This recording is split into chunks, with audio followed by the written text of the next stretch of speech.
ETF index mutual funds నేర్చుకుని stock మార్కెట్లో రాణించాలనుకుంటున్నారా? వెంటనే ఈ నెంబర్కి కాల్ చేయండి.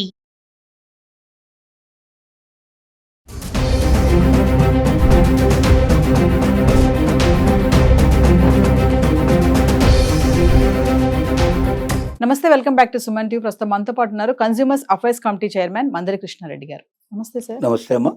సార్, బంగారం ధరలు చూసుకుంటే అంటే 2027కి బంగారం ధర అనేది 2 లక్షలకి వెళ్ళిపోతుందా, లేదు అంటే 70,000 వరకు పడిపోతుందా?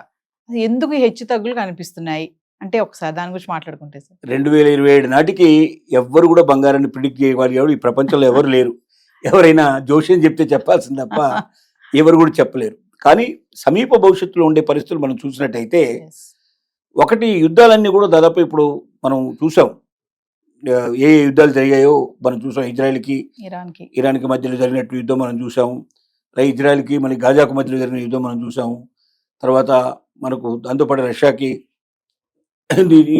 మనకు ఇదే రష్యా నుంచి చేస్తున్న యుద్ధం, ఇవన్నీ మనం చూసాం. ఈ యుద్ధాలన్నీ చూసిన తర్వాత ఇప్పుడు ఏమవుతుందంటే, ఇంకొక కొద్ది రోజుల్లోనే ఇప్పటికే మనకు ఇజ్రాయెల్ ఇరాన్ మధ్య యుద్ధం పూర్తిగా సమసిపోయింది. వాళ్ళ మధ్య కాంప్రమైజేషన్ వచ్చేసింది. గాజా యుద్ధం కూడా ఈ 2-3 రోజుల్లో ముగిసేటట్టు కనబడుతోంది. ఈ యుద్ధాలు పోయిన తర్వాత రష్యా యుద్ధం కూడా ఆగడానికి అవకాశాలు ఏర్పడుతున్నాయి. యుద్ధాలు అనేవి ఎప్పుడైతే లేకుండా పోతాయో బంగారం రేటు తగ్గడానికి ఆస్కారం ఎక్కువగా ఉంది అనేది ఒకటి. రెండోది, స్టాక్ మార్కెట్లు కూడా ఫ్లక్చువేషన్ నుంచి స్టాండర్డ్ పొజిషన్కి వస్తే, అంటే పెరుగుదలే లక్ష్యంగా ఉండే పరిస్థితి ఏర్పడినప్పుడు ఎక్కువ మంది స్టాక్ మార్కెట్లో పెట్టుబడి పెట్టే ప్రయత్నం చేస్తారు. బంగారంలో పెట్టడానికి చాలామంది వెనుకాడతారు. అప్పుడు ఏమవుతుందంటే బంగారం ధరలు తగ్గడానికి పాసిబిలిటీస్ ఉంటాయి. రేట్ ఎక్కువ పెరగడం వల్ల కూడా చాలామంది గోల్డ్ కొనడం అనేది మానేశారు. దానివల్ల కూడా రేట్లు తగ్గేటువంటి పరిస్థితులు కనబడుతున్నాయి. ఇది ఒక 70-75 వేల వరకు వెళ్ళేటట్టుగా ఒక అవకాశం కనబడుతుంది. అంటే మనం చూస్తున్న నిపుణుల ఆలోచన ప్రకారంగా, అంచనాల ప్రకారంగా ఆలోచిస్తే పెరగడం కన్నా కొంచెం తగ్గుదల పడే అవకాశమే.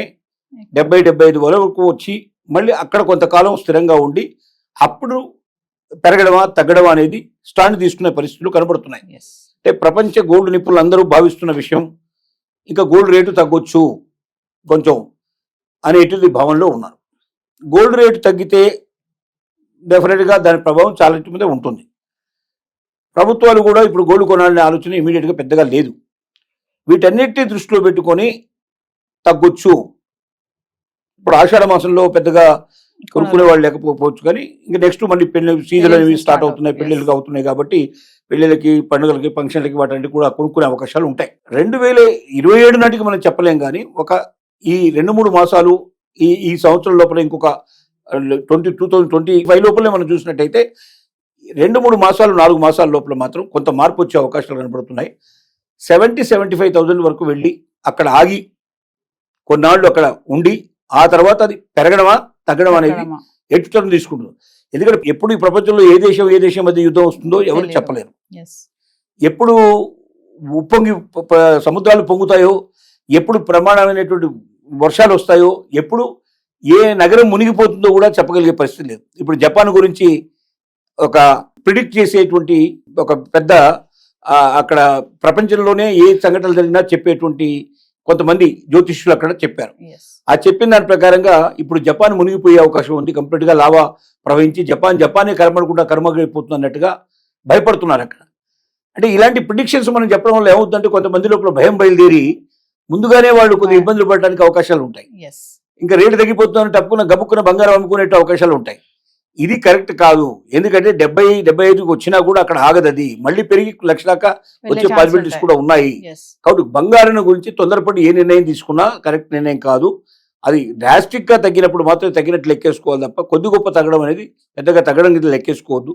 కొంచెం పెరగంగానే ఆతృత పడిపోవడం, కొంత తగ్గంగానే ఏదో బాధపడిపోవడం, ఇలాంటివన్నీ చేయకుండా నింపాదిగా బంగారం గురించి అన్ని రకాలుగా ఆలోచించి స్టెప్ తీసుకోవడమే కరెక్ట్ స్టెప్. మామూలుగా చూసుకుంటే ఈ పెరుగుదలకి యుద్ధాలకి అసలు ఏం సంబంధం ఏంటి?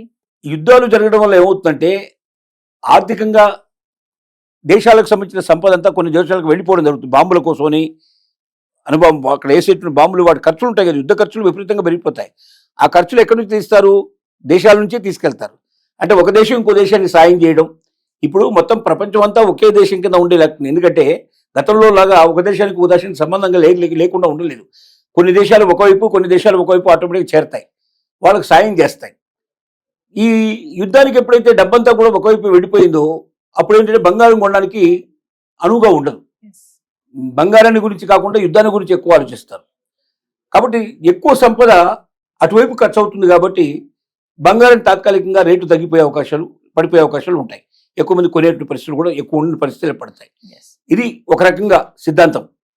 అలాగే స్టాక్ మార్కెట్లు స్టాండర్డ్గా ఉంటే అందరూ ఎక్కడే పెట్టుబడి పెడతారు, ఎవరు ఇటువైపు రారు. అది రెండవ సంకేతం.